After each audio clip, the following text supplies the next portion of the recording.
अल्हम्दुलिल्लाह अल्लाह तबारक व तआला का शुक्र है कि आज हम इतनी तौफीक हुई कि हम एक मजलूम के साथ खड़े होने के लिए चले यहाँ पे आ गए हैं। ये कलम कारवां इस्लामाबाद का मैं समझता हूँ कि इसमें बड़ा हाथ है। हुज़ूर नबी करीम सल्लल्लाहु अलैहि वसल्लम की एक हदीस का मफ़हूम है कि क़यामत के दिन वो इंसान जो जुल्म देखे और उसके माथे पे शिकन तक ना आए तो अल्लाह तबारक व तआला उसका अशर ज़ालिमों के साथ करेगा। तो मैं समझता हूँ कि गज़ा पे मुसलसल तकरीबन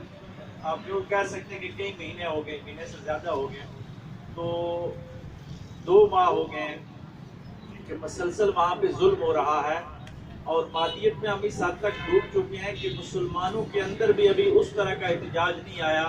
पाकिस्तान में कितनी जमातें हैं, कितनी तंजीमें हैं, कितनी मजहबी सियासी रफाई जमातें हैं जो इस्लाम के नाम पे और पाकिस्तान के नाम पे अपनी सियासत भी करती हैं, लेकिन सिर्फ एक जमात इस्लामी को ये तौफीक हुई कि उन्होंने ये गज़ा कैंप लगाया और उनके साथ इज़हार यकजहती कर रहे हैं। और मीर अफसर अमान साहब ने जिस तरह बड़े खूबसूरत अंदाज के साथ अपने मकाले में शुमार के साथ बताया कि पाकिस्तान की क्या अहमियत है इस हवाले से